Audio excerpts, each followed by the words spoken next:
a bit tight, but I swing in.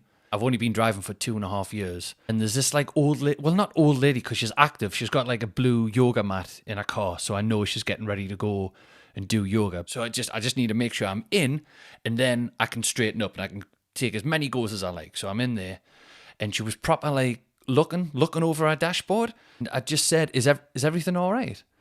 And she said, you're a bit close.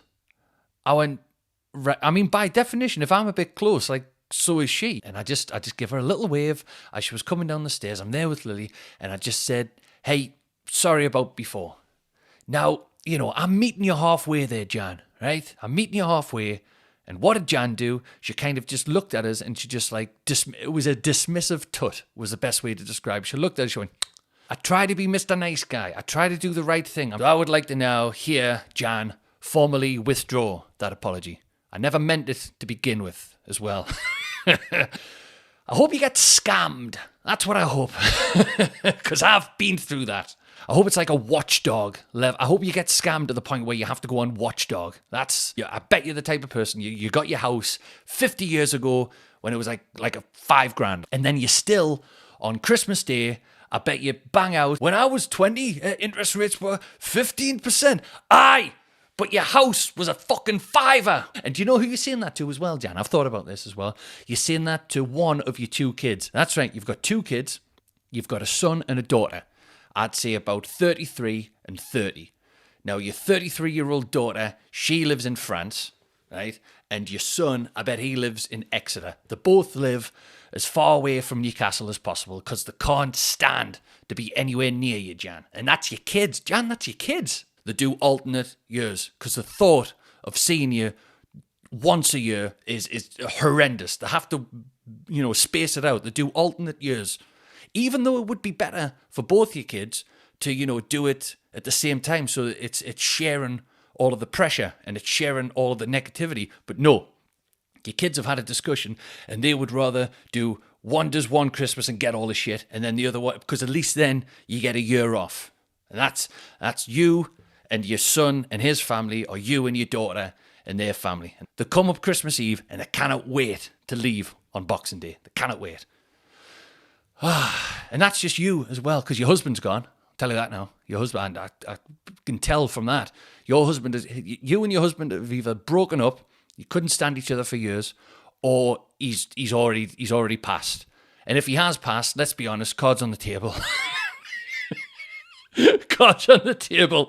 It was probably something he could have put up a bit more of a fight against, but he thought, right, okay, I either do this and live with Jan, or I can just go early. And guess what, Jan? He chose to go early.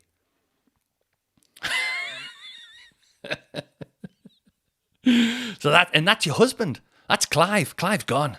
I'd become friends with you. That's what I'd do. So I show up next time at the soft play, but I show up with a box of chocolates. And if you're still tut, I'm going to show up with a box of chocolates and some wine. And if you're still tut, box of chocolates, wine, flowers, until finally I get a smile out of you. Then once I've got a smile at you, then I might get a laugh out of you. Then I might get a hello. Then we might become friends. What I want to do, I'm going to play the long game on this one, right? And you forced me hand, Jan. You forced it, right? I'm going to play the long I'm going to play the long game.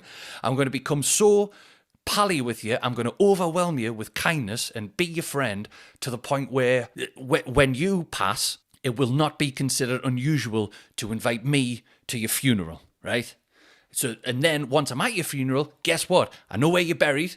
And you know what I'm going to do? I'm going to give it 6 months, let enough time pass so that everyone's forgotten about you, and they will. And then I'm going to say dance on your grave. I don't think that even...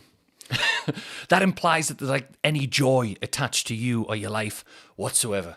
You know what I'm going to do? I'm going to give it 6 months. I'm going to shite on your grave, right?